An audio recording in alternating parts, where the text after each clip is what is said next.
Okay. Today's topic, as you know, is mindfulness of breathing. And the best way to start, of course, is to do it. So let's do some meditation.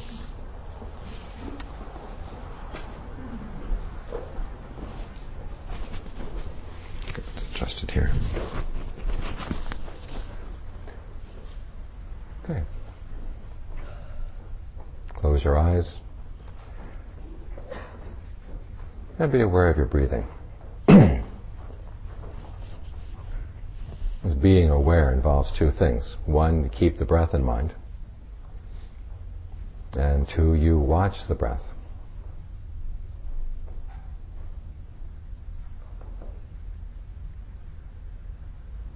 But to bring the proper attitude to the breath, let's start first with thoughts of goodwill. Because that's the underlying motivation for the whole teaching. Goodwill is a wish for happiness, for release from stress and suffering, both for yourself and for the people around you,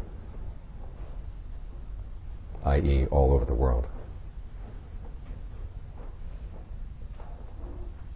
So just express that thought in your mind. May I be happy. May I find true happiness. And remind yourself that this is not a selfish thought. Because true happiness is something that comes from within. It doesn't take anything away from anyone else.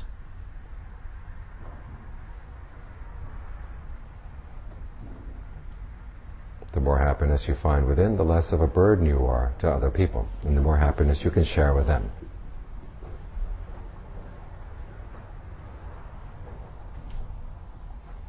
So the next thought is wishing goodwill for the people around you. Start first with people who are close to your heart.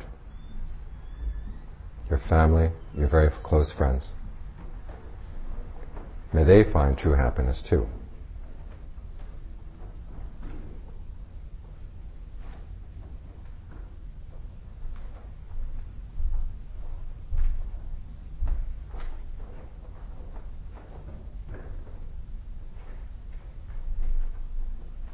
And then spread those thoughts out in ever-widening circles. People you know well and like.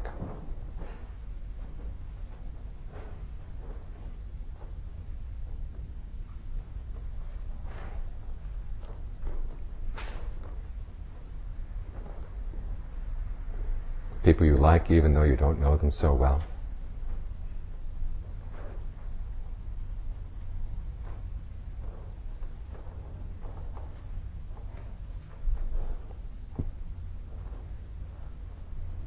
People you're neutral about.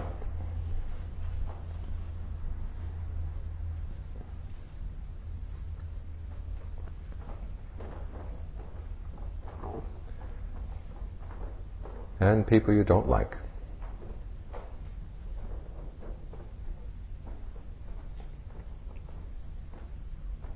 Remember, you don't have to like people to wish that they be happy, that they find true happiness. If more people found true happiness in their lives, the world would be a much better place.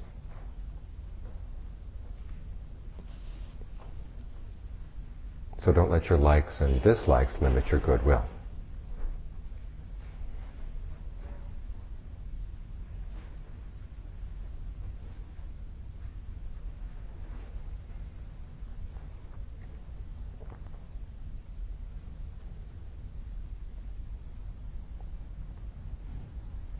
And spread thoughts of goodwill to people you don't even know.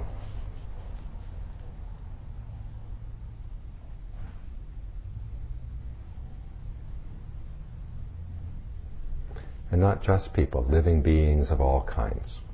East, west, north, south, above and below.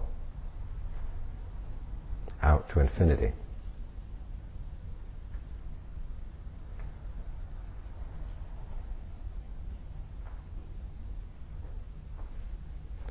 May we all find true happiness in our lives.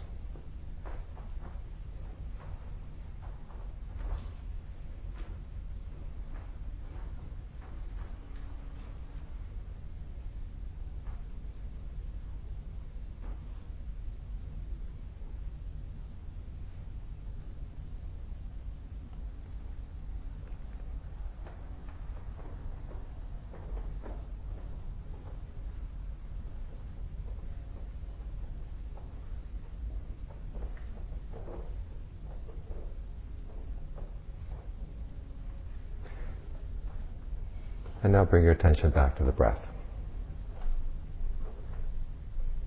And bring that goodwill to the breath as well. In other words, allow the breath to come in and go out in any way that feels comfortable for the body. It might be long or short, deep or shallow.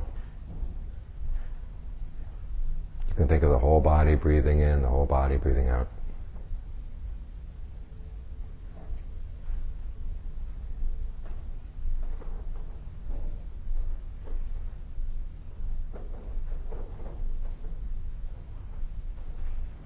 Whatever rhythm or texture of breathing feels best right now. Explore a bit to see what feels good, and when you find something that does feel good, stick with it.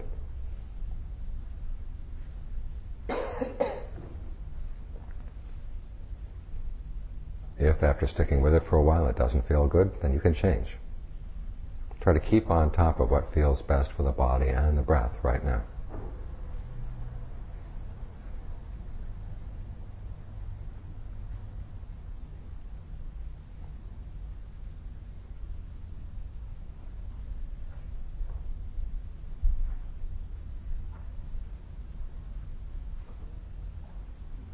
We're developing two qualities as we do this. One is mindfulness, the ability to keep something in mind.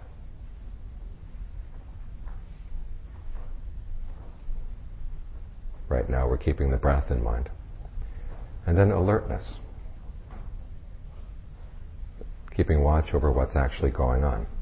Knowing the breath when it comes in, when it goes out, knowing whether it's comfortable or not. And at the same time, knowing whether your mind is staying with the breath. If you catch it slipping off, okay, bring it back. Slips off again, bring it back again. Slips off 10 times, 100 times, bring it back 10 times, 100 times. Don't get discouraged. The fact that you've caught it is a good sign. So allow yourself to come back to the breath with a sense of goodwill. Don't think of the breath as an enemy. If you're an enemy with your own breath, you're in really bad shape.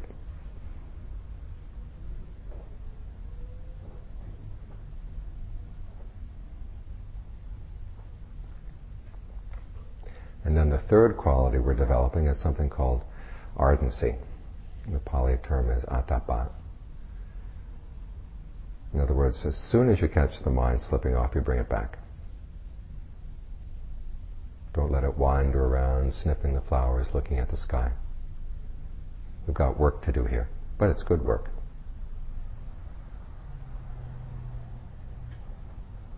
When you are with the breath, this quality of ardency means that you try to be as sensitive as possible to how the breathing feels.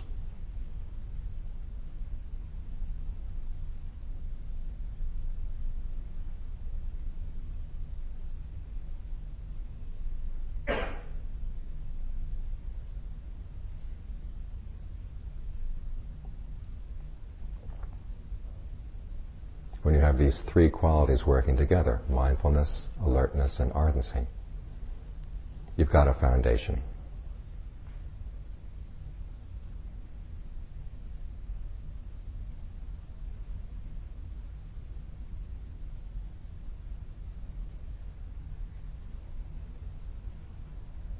What in Pali is called Viharadhamma, it means a home for the mind.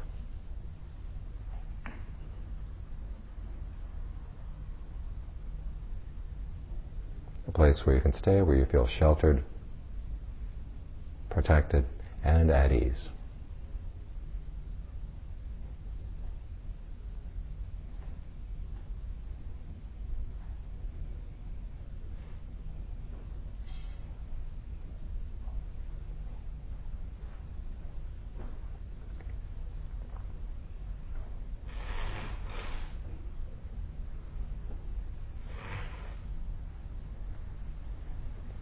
And when the breath feels comfortable, then you can start exploring in more detail the process of breathing throughout the body. A good place to start is down around the navel. Just kind of locate your abdomen. Where is it right now? Among all the sensations of the body you may feel, which ones correspond to the abdomen? And then watch it for a while as you breathe in and breathe out.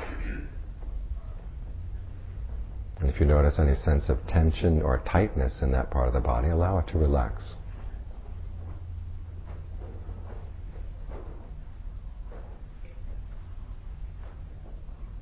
So that no tension builds up there as you breathe in, and you don't hold on to any tension as you breathe out.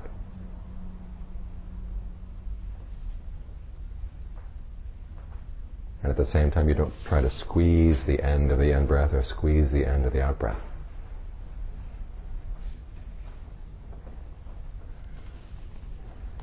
If you want, you can think of breath energy coming in and out of the body, right there at the navel.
Then bring your attention up to the solar plexus and follow the same 3 steps there.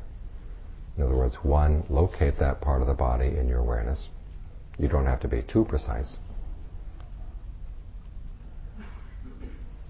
2, watch it for a while as you breathe in and breathe out.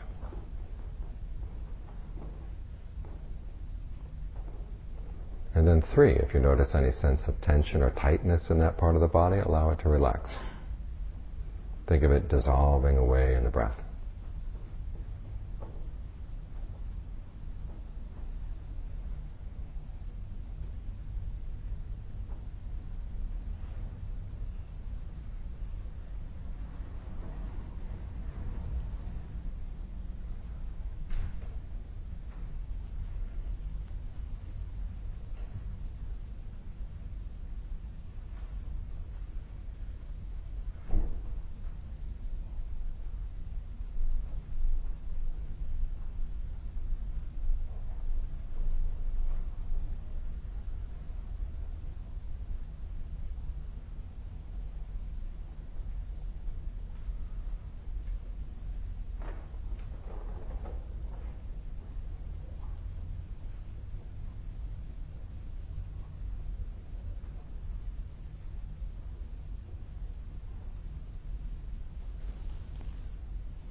Now move your attention up to the middle of the chest and follow the same 3 steps there.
Now move your attention to the base of the throat.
And then to the middle of the head.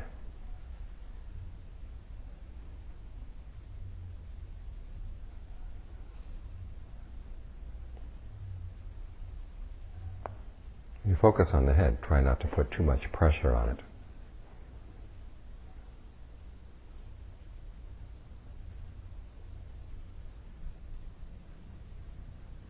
You can think of the breath coming in, going out of the head from all directions, not just in and out through the nose. In other words, think of it coming in and out the eyes, the ears, in from the back of the head, down from the top of the head. Gently working through any patterns of tension, any bands of tension you may have around the head, in the face, in the jaws. Working through those and just lifting them away.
Now think of the breath coming in and out from the back of the skull, right at the base of the skull where it meets the neck.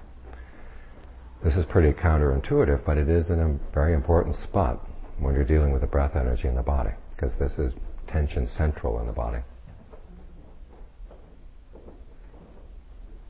Think of the breath coming in there and just going down the spine. Like melted butter, just dissolving away everything, any tension, any tightness you feel in that part of the body.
Now, if you're meditating on your own, you could continue the survey of the body at your own pace. Down the back, out the legs.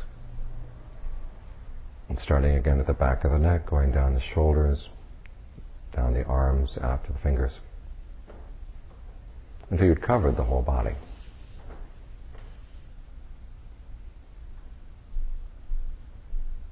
You could do that as many times as you like, starting again at the navel, going through the whole body once again, second time, third time, till you're ready to settle down. But for the time being, let's settle down right now. Find a spot, any one of the spots we focused on just now. The navel, the solar plexus, middle of the chest, base of the throat, middle of the head, back of the neck. Any that feels most comfortable to stay focused on, feels most congenial. Allow your attention to settle there, and then think of it spreading out from that spot to fill the whole body. So you're aware of the whole body breathing in, the whole body breathing out.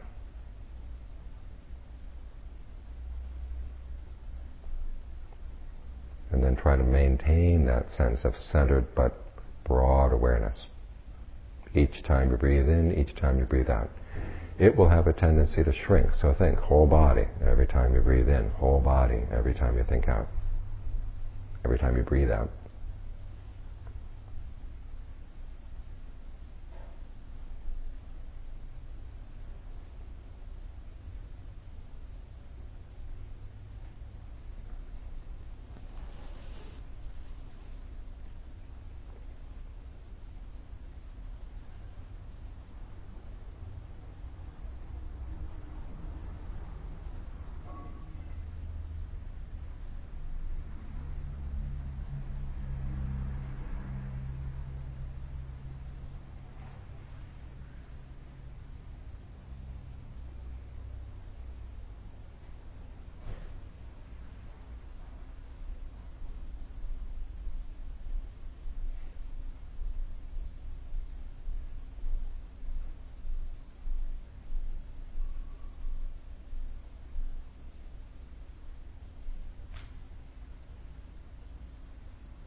before you leave meditation, think thoughts of goodwill once more.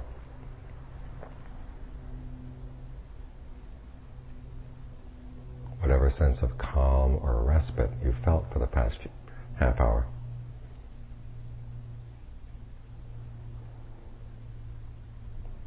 Think of dedicating it to all living beings in all directions, out to infinity. May we all find peace and calm in our lives.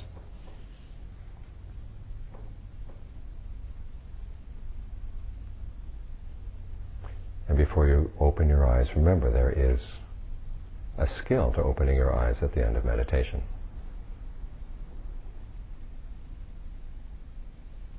The mind has a tendency, as soon as the eyes open, to go rushing out and survey the room, the world outside. But it is possible to be aware of the world outside and yet to stay fully inhabiting your body. So as much as you can throughout the day, try to stay with this sense of being at ease, being friends with your breath, fully inhabiting the body, as aware of the breath as you can be.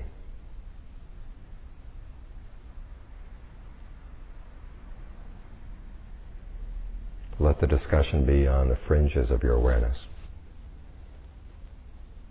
And let the breath fill the center.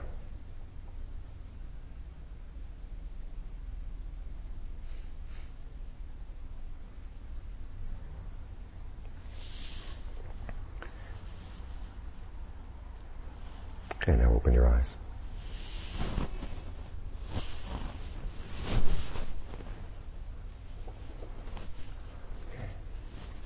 Does everyone have the reading material? Some new people came in.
Okay.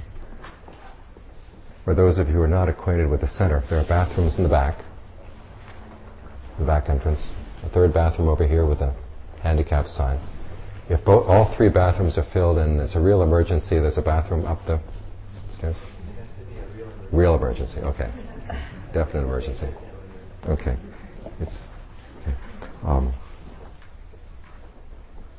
We have no window exits. There are door exits here. And you cannot use your cushions as flotation devices. Let's hope you don't need them. Okay. Today we're going to do something different from the way, at least I've run my classes here in the past. Essentially, we're just going to be going over one discourse. Mindfulness of breathing, the Anapanasati Sutta, Majjhima Nikaya 118.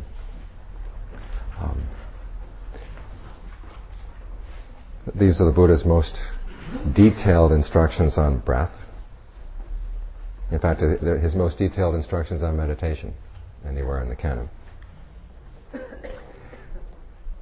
And so for that immediate purpose, it's good to take this discourse and look at it in detail. And at the same time, to look at some of the other issues that you might find in reading one of these old discourses. I mean, after all, this is something 2,500 years old, as far as we know. And it's good to know some of the background in some of this literature, so that if you want to read other discourses, you have an idea of how to approach literature that was addressed to monks in another part of the world very different circumstances, but all facing the same problem that we all face. In other words, there's suffering that we cause ourselves unnecessarily in life. This is part of the solution to that problem. Let's just start on page 1, mindfulness of breathing. The Pali word anapanasati. Some people have translated as mindfulness with breathing, in the sense that you're not focusing only on your breath. You're going to be focusing on other things as well. And then there's that word mindfulness, sati. I ran into someone recently who said they couldn't find the word mindfulness in their dictionary. It's a strange Buddhist invention. Actually, it was a solution to a dilemma that was encountered several decades back when they were starting to translate these discourses. What does this word sati mean? In the canon, it's defined as the ability to remember, the ability to keep something in mind. It doesn't refer to specific memories, but it means the mind's capacity to hold something in mind.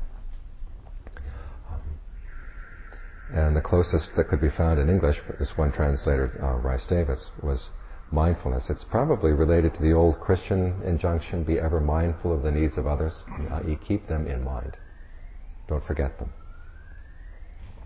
Mindfulness, however, is also taught together with another quality, as I mentioned just now, which is sampajanya.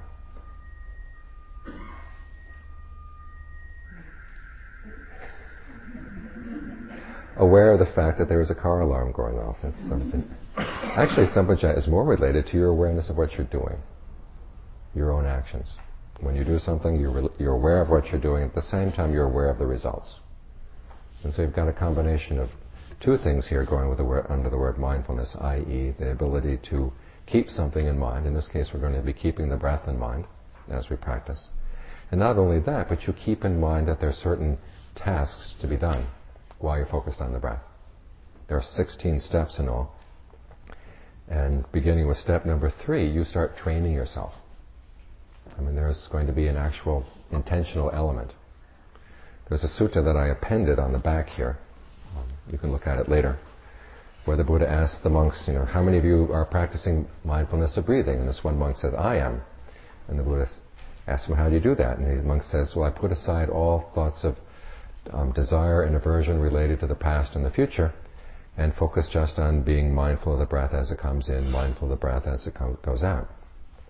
And the Buddha says there is that kind of mindfulness of breathing, but that's not the way he taught it. It's not just being in the present. And then he goes ahead and he lists the 16 steps of breath meditation. And each one, if there's an element of being aware of the breath, keeping the breath in mind, and also keeping in mind that you're going to do something intentional together in conjunction with the breath. So this might expand your notion of what mindfulness means. For many of us, we've been taught mindfulness means acceptance of the present, bare awareness of the present moment, without any agendas, total equanimity, non-reactivity. But the way the Buddha teaches it, it's more keeping a task in mind. And you have to remember that in the Buddha's teaching, intention is the big element in the mind. It's what shapes more than anything else. Shapes our experience. I.e. intention is your karma. This is how the teaching on karma is related to meditation. He wants you to keep a certain intention in mind so that you can see the power of intention and to realize how your present intentions, which may be shaping the present moment for the purposes of who knows what. But in this case, you're trying to use your intentions to shape your awareness for the purpose of keeping the mind on the path to the end of suffering. So that's unpacking just that one word, anapanasati. Keeping the breath in mind with being mindful of the breath and also being mindful of certain intentions that you're going to pursue with each and every breath. We won't take every word in the sutta in such detail. Otherwise we'd be here for a whole week. However, there's that first phrase. You've probably heard, thus have I heard, or in this case it's translated as I have heard that. The question is, who is this I here? Traditionally they say it's Ananda.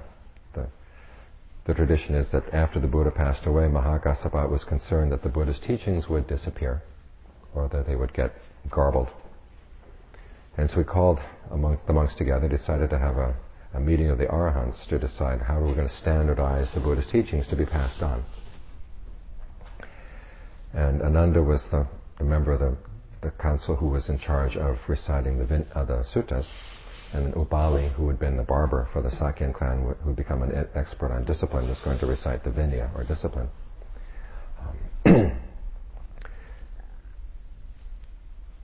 However, if you look at this I have heard, it applies to all the suttas, even in the ones where Ananda appears as one of the characters. So in that case, it wasn't just what Ananda had heard.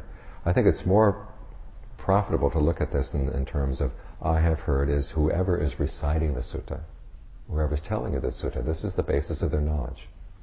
There's one of the suttas, Majjhima 95, where the Buddha talks about how you preserve the truth and how you arrive at the truth. And preserving the truth is being very clear about what's the basis for what you're about to say. What's the basis for this truth that you believe in? Is it something you've heard? Is it something you've directly experienced? Is it something you've attained in yourself? And if it's something you've only heard, it's still on a pretty low level. You haven't proven it to yourself. And so in this sense, these suttas are things that people have heard and passed on. The proof, of course, the proof of the pudding is in the eating. In other words, if you take the teachings and you put them into practice, then it becomes something more than what you've just heard. It becomes something that you really know. So each sutta begins with a reminder, okay, this is just something that's been passed down. You can't take it 100%. We can't say we know for sure what the Buddha said. We don't know what he said. But that we've heard that he has said this, and it seems reasonable. So the next thing after seeing that it's reasonable is you try putting it into practice and see what results. So that's the I have heard. Okay, the Blessed One was staying at Savatthi in the eastern monastery, the palace of Megara's mother. Megara's mother is actually Megara's daughter.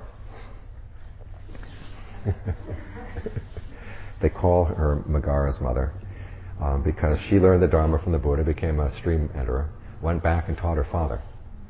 And because she was her father's teacher, they said, well, she's not just his daughter, she's now his mother in the Dharma. So, and this is an old palace that the family had, and so they gave it to the monks as a monastery. Now in this particular rains retreat, we have an all-star cast. We have Sariputta, Mahamagulana, Mahagassapa, Mahakachayana, Mahagotita, and all the rest that are listed right there. And other well-known elder disciples. And the passage talks about how the monks were in training and very serious about their training. And as they say, we're discerning grand successive distinctions. In other words, they were attaining various levels of awakening. Okay, now that on that occasion, the Ubosita day of the 15th, the full moon night of the Bhavarana ceremony. Okay, Ubosita is an old pre-Buddhist tradition they had in India of basically taking the days off of the full moon, the new moon, sometimes the half moons, as a day of rest, as a day devoted to Dharma. And the Buddhists took on this tradition. For the lay people, it became traditional for the lay people to take the 8 precepts on the Ubosita day. And for the monks, it became traditional that on the 15th Ubosita day, in other words, the day of the full moon, the day of the new moon, they would recite their Bhatimokkha, which was their code of discipline. Except for this day of the Bhavarana ceremony. The word Bhavarana means invitation. At the end of the rains retreat, which is the full moon in October, which marks the end of the rains retreat, the monks are supposed to invite each other to question any of the monks in the community about their behavior. Normally it's a tradition in Buddhism that if you suspect somebody of a misdeed, or you've seen it or you've heard it, and you want to talk to them about it, you first ask their permission. Say, I have an issue with you. Can we talk about it? Now, can you think of all the disputes that would be solved by that one? If people just said, if I have an issue with you, I want to talk to you about it, will you give me your permission to talk about it? I actually had one case where I got a letter from a monk that was filled with abuse, verbal abuse. Okay, and I wrote back and says, can I talk to you about this letter? And he wrote back and he said, no. So that was the end of that relationship. But anyway, on the Bhavarana day, every monk in the assembly invites everybody else. Okay, you have my permission. If you have any issues, any suspicions about my misbehavior, my misdeeds during this past 3 months, I give you permission now to speak. And the tradition is once that invitation has been given, that marks the end of the rains retreat. The next day everybody can go wherever they want. That's the end of their time spent together. However, if they find that this has been a very congenial community, everybody likes practicing with everybody else, nobody has any doubts, you can delay the invitation, which is what the Buddha does here. He said, let's delay it for another month. We want to stick together as a group. Everybody's meditating well. This is a good congenial environment for practice. Let's keep it going. So that's exactly what the Buddha does. He says, I'm content with this practice. I'm content at heart with this practice. So arouse even more intense persistence for the attaining of the as yet unattained, the reaching of the as yet unreached, the realization of the as yet realized. I will remain right here at Savatthi for another month, what they call the white water lily month. That's the month in November when the water lilies all bloom in India. If you've ever been in India in November, it's still happening. Global warming hasn't changed that yet. So that's basically the introduction to the topic of breath meditation. In other words, basically they're trying to establish how important this teaching is. You've got all the famous monks gathered. The monks are serious in their practice. The Buddha is content with their practice. Obviously they're doing something right. Okay? So the Buddha goes on at the bottom of the page. Okay, at the end of the month, that's extra month. Now this is the longest you can delay this Pawadana ceremony, is 1 month. At the end of the full moon in November, you have that ceremony, and then everybody goes off wandering. And so the Buddha goes into a description of what a really good assembly of monks this is. He says it's free from idle chatter, devoid of idle chatter, and is established on pure heartwood. This is the next to last paragraph on page 1. This sort of assembly that is worthy of gifts, worthy of hospitality, worthy of offerings, worthy of respect, an incomparable field of merit for the world. Such is this community of monks, such is this assembly. The idea of the field of merit is that any gift given to these people is like a seed that's put in a good field. It grows well. Let's see. The sort of assembly to which, and this is an explanation of this seed, to which a small gift when given becomes great, and a great gift greater, such as this assembly of monks. The sort of assembly that is rare to see in the world. It would be worth traveling for a light leagues, taking along provisions in order to see them. I.e., this is a really good group of monks.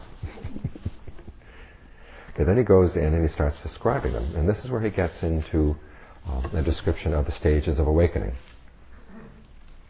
Here he's setting forth the whole purpose of, why do you do breath meditation? Is it simply so you can learn how to relate to your body in a nice way in the present moment? It's actually more than this. People who follow this practice, there are some who are arahants, whose mental effluence, sometimes the word is translated as fermentations. The Pali word is asava.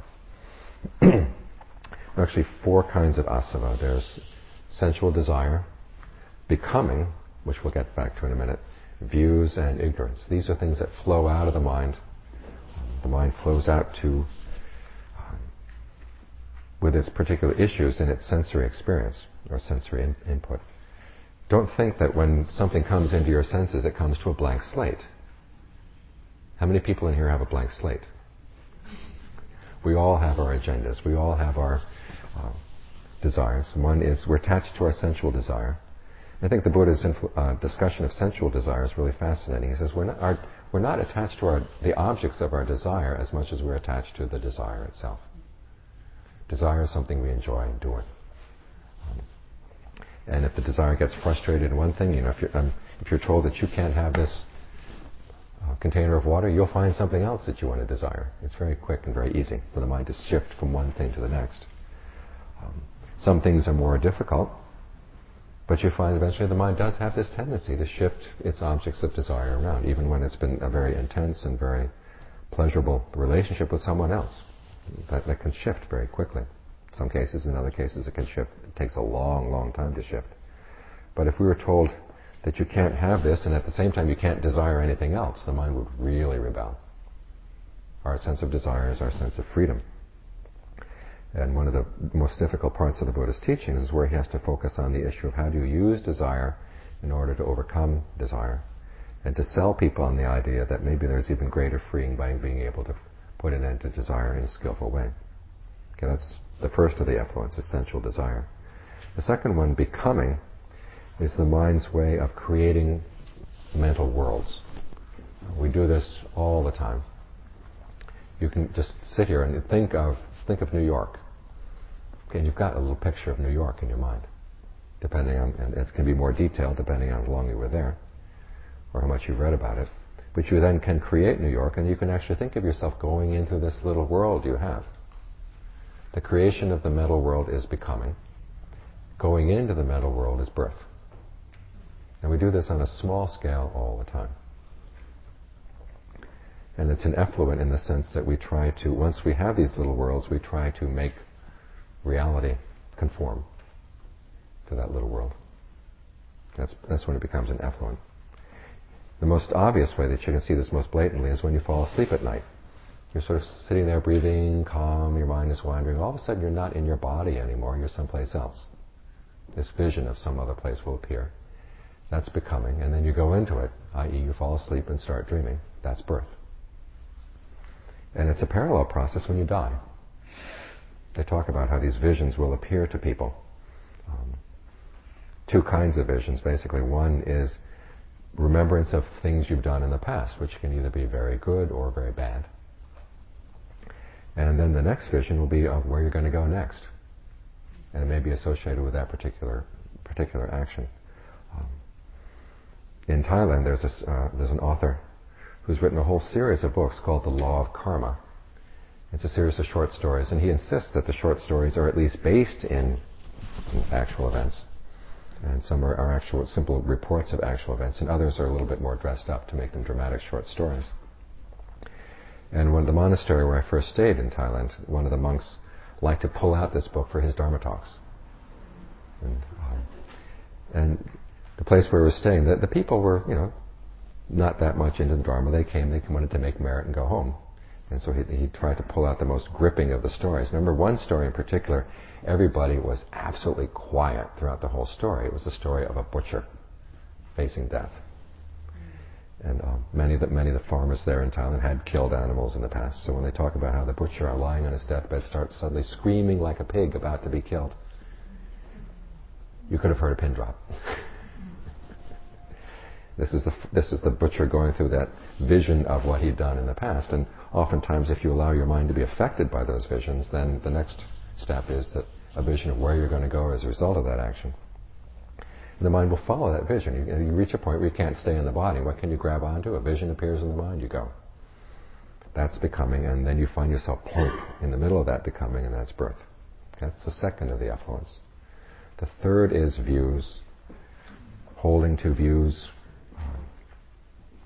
And holding to views here, in the Buddhist sense, means not only having an idea, okay, what I think is right and everybody else is wrong. It can also include views like, I don't know, agnosticism is the best position to take. I mean, you take a position, basically. You can take a position of skepticism, you can take a position of saying all views can be true in one way or another. If you hold to that as your position, that's an effluent or fermentation of views. The Buddha's got you. Except for one way. If you use a view as a tool, he says, okay, then you see that what does this view do to you? What does it lead you to do? What are the results of those actions? And if you find that they reduce suffering, okay, that's a good view to use as a tool. It's a very pragmatic approach to views. And finally, ignorance is the last of the effluents, and that's not looking at things in terms of the Four Noble Truths. The Four Noble Truths are not just a list of truths to remember. They're a framework for looking at your experience. Look for where there's suffering or where there's stress, and then try to see what's causing that stress, and then do what you can to put an end to that stress so you can realize the end of the stress. That's seeing things in terms of the Four Noble Truths. Looking at things in any other way, through any other framework, would be ignorance from this point of view. So the Arahants are people who have abandoned all of these effluents or fermentations. The word effluent is used because it's about as literal as a translation as you can get. The word in Pali, asava, means something that flows out. And this also adds the idea that it flows out and it's sticky. And Really, that's one of the intended meanings. The other meaning is often used, translation is fermentation, the idea that these things come bubbling up out of the mind and get you intoxicated. Because the word for wine in Pali is also asava. Fruit wine would be palasava, something like that. These are things that intoxicate the mind. Okay, the arahants have abandoned these effluents. They've attained the goal, laid waste to the fetter of becoming, and are released through right gnosis or right knowledge. Okay, such are the monks in this community of monks.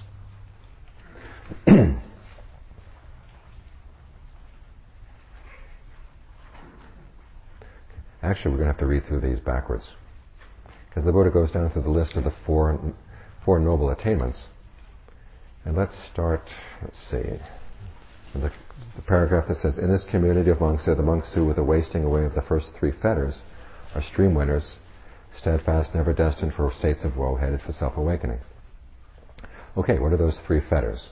The first one is self-identification, identifying the five khandhas as you or yours, or identifying yourself, defining your sense of self around the five aggregates. The aggregates are form, feeling, perception, fabrication, and consciousness, sensory consciousness.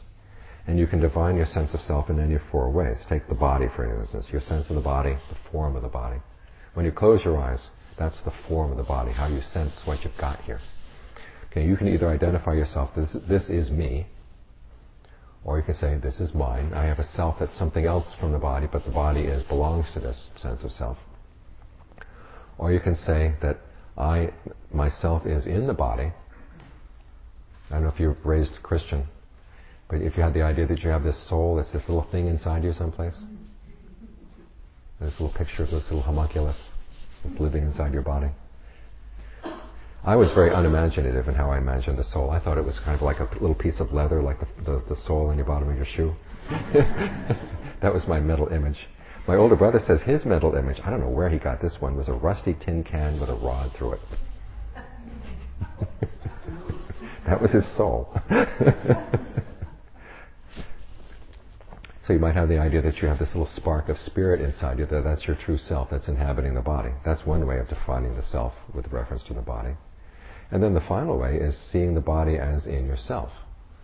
This could be just kind of an astral body sort of self that surrounds the body, or it could be an infinite self. The Buddha's not talking here just about separate self or small self. He's talking about any kind of idea of self, which could be cosmic, infinite. Still, you have this body that moves within the infinity of yourself.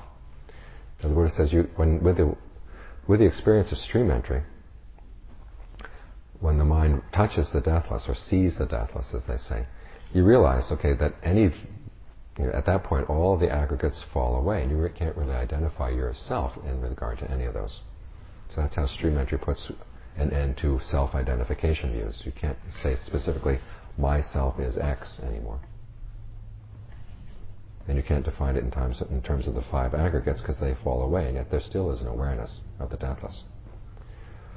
This experience, because you know that you did this based on developing your intentions, your attachments to rites and precepts or precepts and rituals and practices, that also falls away. And then finally, you have no doubt about the Buddha, the Dhamma, and the Sangha, because you've seen that what the Buddha taught was true. And this is where you prove the truth of these teachings. There is a deathless, it is an end of suffering.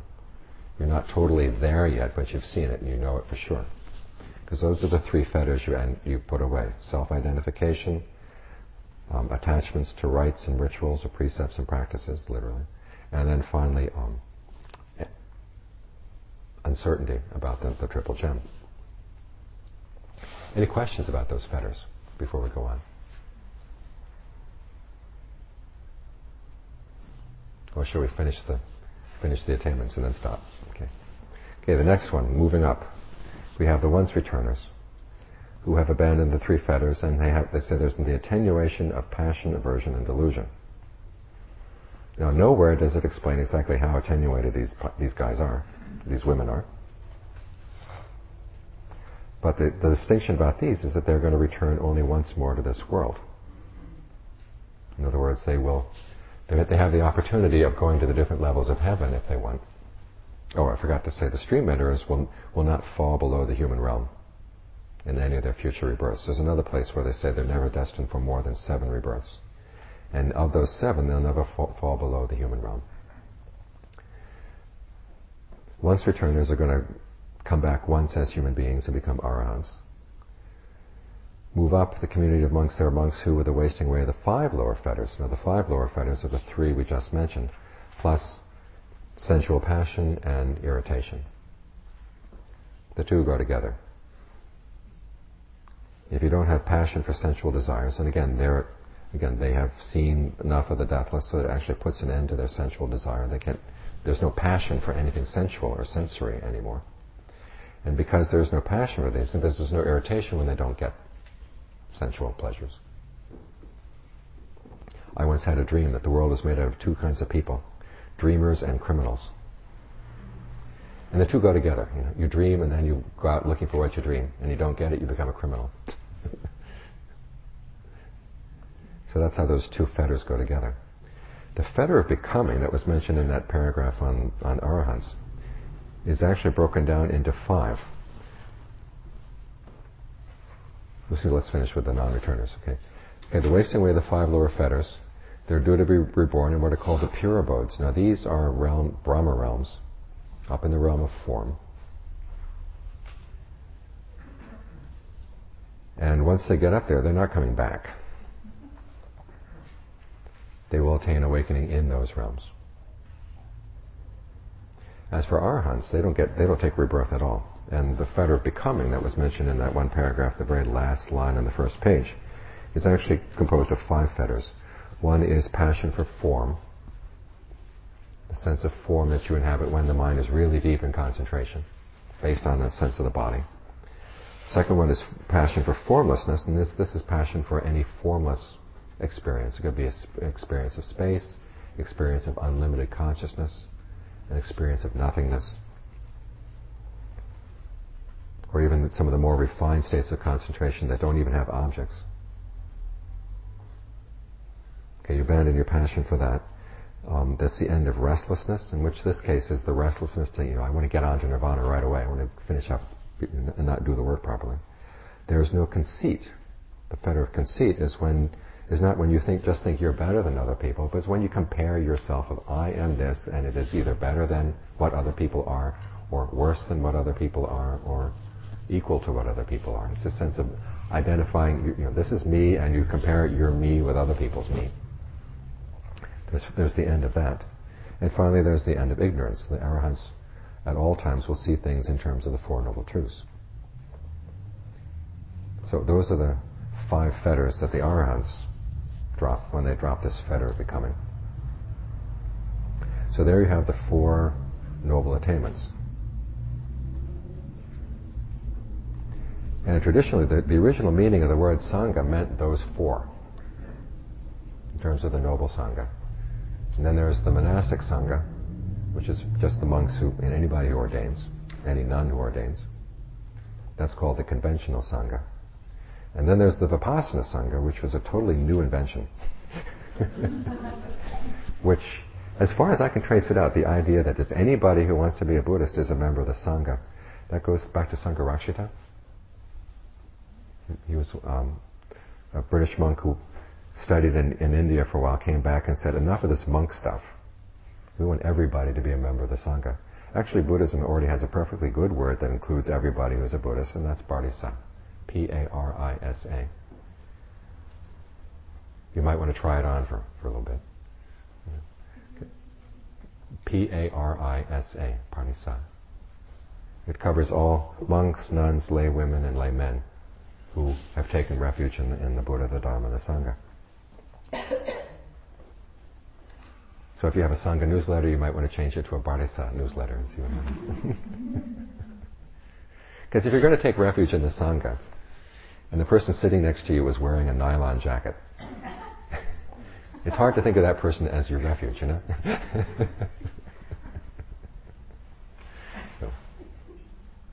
So for the sake of, what does refuge mean? It means you take the Buddha, the Dhamma, and the Sangha as your example on how to find true happiness. Refuge has a higher meaning than just a sense of, the sense of support you get everybody sitting together in the same room meditating. Refuge goes deeper than that. It's something that you really want to take as an example, and you want to see what good qualities the Sangha has, and you want to internalize them. You want to make them your own qualities, so that you can become a member of that kind of Sangha, and you truly can become a refuge yourself. Okay, that's the Noble Sangha. Now, in addition to the members of the Noble Sangha, in this particular community of monks, there are monks who are devoted to the development of the 4 frames of reference. That's also translated many times as foundations of mindfulness or establishings of mindfulness. The 4 right exertions, the 4 bases of power, the 5 faculties, the 5 strengths, the 7 factors for awakening, and the Eightfold Noble Path. And we could be here all day discussing those. However, there's a book on the table. These are called the Wings to Awakening. The Buddha, toward the end of his life, called the monks together and said, okay, if you want to maintain the teachings, maintain these 7 sets of teachings. This was the essence, he said, of what he had taught. So you have monks who are devoted to these practices. You have monks who, in the next paragraph, are devoted to the development of goodwill, compassion, appreciation and equanimity. They're devoted to the perception of the foulness of the body, or the perception of inconstancy, sometimes called the perception of perception of impermanence. It's interesting that this impermanence or inconstancy is often called one of the 3 characteristics. If you do a search in the Pali Canon, you can never find the word 3 characteristics. You never find the characteristic of impermanence or any of these as characteristics. They're all taught as perceptions. These are perceptions that you apply to your experience. You look for the inconstancy in things. You look for the stress in things. You look at the non-selfness of things as a meditative practice.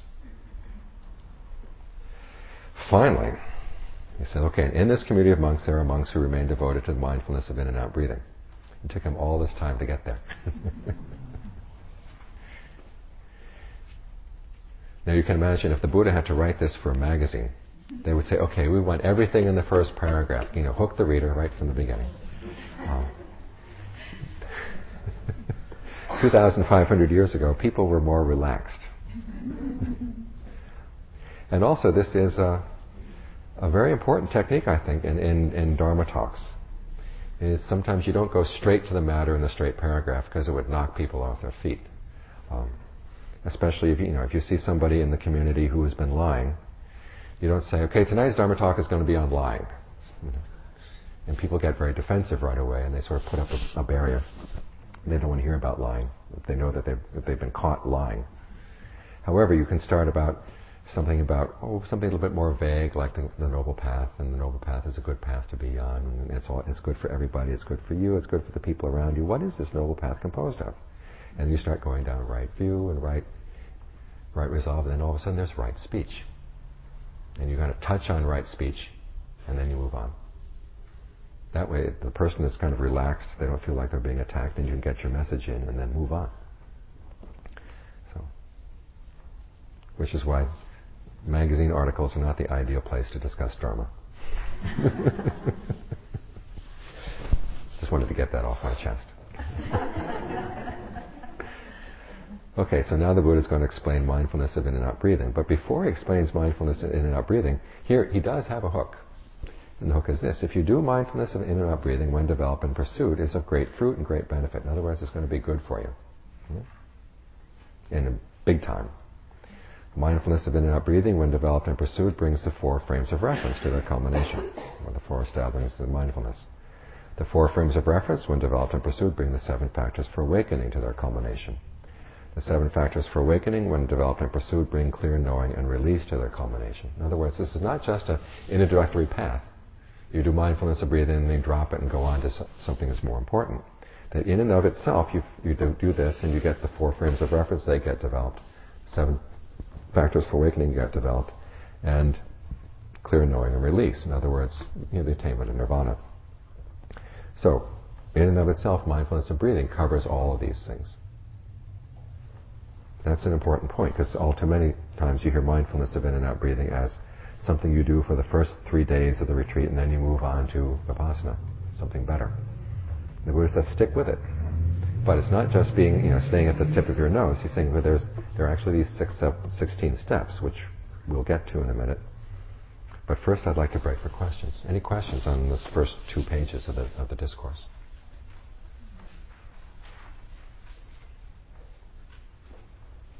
Yes. The 5 lower prayers were, you mentioned the 3 plus sensual passion and Irritation. Irritation, yeah. Mm-hmm. Yes.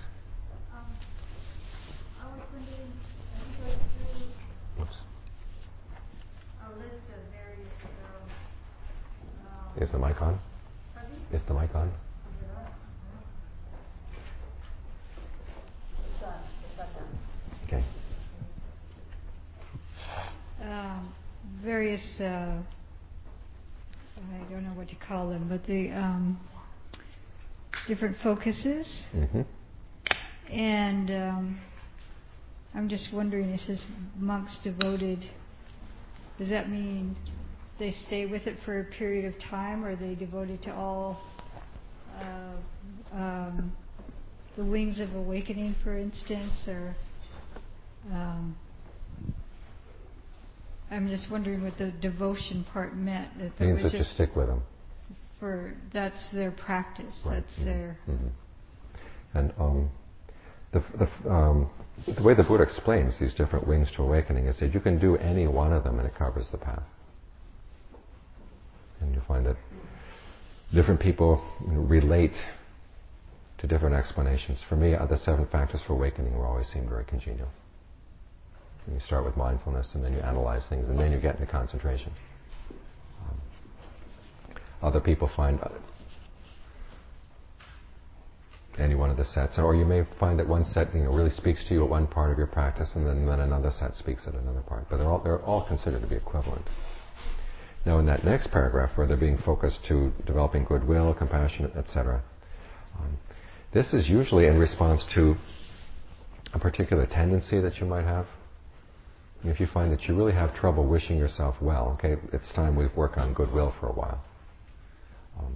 And there are different ways of approaching the development of goodwill. One is the one that you find in the Mahasi tradition, where you just try to think passages of goodwill over and over and over and over in your head.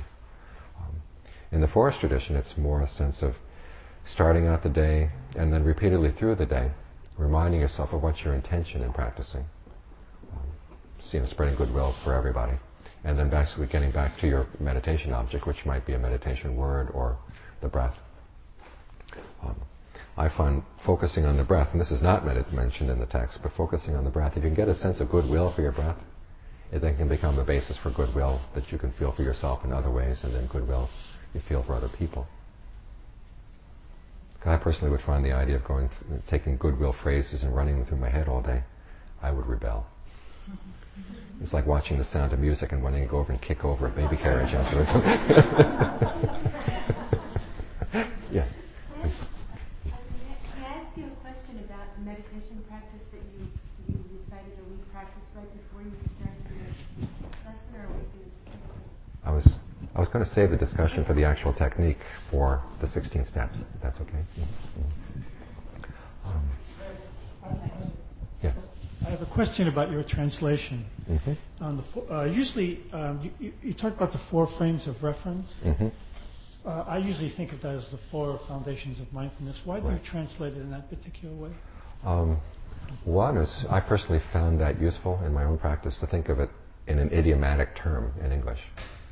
You think of foundation of mindfulness. You go out and people talk to people on the street. What is your foundation of mindfulness? And they look at you funny. But you can ask people when they're talking about something, what's your frame of reference? And this is something you're referring all your experience to. You can refer it to the body. In other words, you take the body not only as your object, but when things come at you, you primarily look at them in terms of the effect they're having on your body.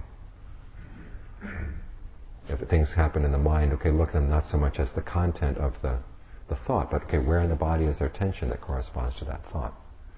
And this way you maintain the body as your frame of reference throughout.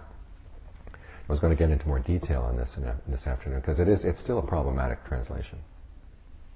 Because it's not just the frame that you're focusing on here, it's also the establishing of a whole process of mind, establishing this So it's a process rather than just a thing that you're focused on. How do you get settled in a frame of reference, and then how do you use that frame of reference to relate to other things? So it's a whole process that we're working on. But I found frame of reference to be a good idiomatic way of presenting that. Any other questions? Okay. Let's sort of generally work over, okay? Mike here. Excuse me. You mentioned 2 items before and after the word parissa. Mm-hmm. And one was someone who said, okay, enough of this monk stuff, and I didn't catch that name. Sangha Rakshita. Rakshita. Raksita or Shita. I don't know how he does it. And Sangha Rakshita? When? In the 1950s. Okay. And then the other item was, I missed some of the verbiage, you can become a refuge to yourself. What preceded that? Okay, when you develop the qualities of the Buddha, the Dhamma, and the Sangha in yourself, okay, now you have an internal refuge. And when you have that kind of internal refuge, and you say, and especially if you become a member of the Noble Sangha, you're counted as now a refuge for other people as well. And how do you get away from that semantical dilemma of that word self within that context? Okay. The Buddha never said there is no self. He never said there was a self. He says self is an activity that we do. He calls it I-making and my-making. And to the extent that it's skillful, he encourages it. I mean, there's a passage where he says the self is its own mainstay, the self is its own refuge. And it's going to be its own refuge only when you become a very responsible person and develop these qualities that you can depend on.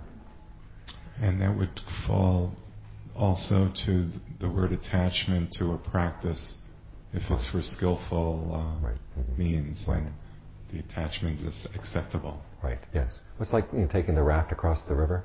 Yeah. You've heard of that image. Get to the other side of the river, you can abandon the raft. Don't abandon it until you get to the other side of the river. You've got to hold on. Okay. Yeah. And there are many passages where the Buddha makes that point, is that while you're on the path, you do hold on. It's not counted as clinging. Or if it is, it's counted as a skillful kind of clinging. Great. You let go totally only when you don't really need to hold on anymore. Okay. Yeah. Thank you.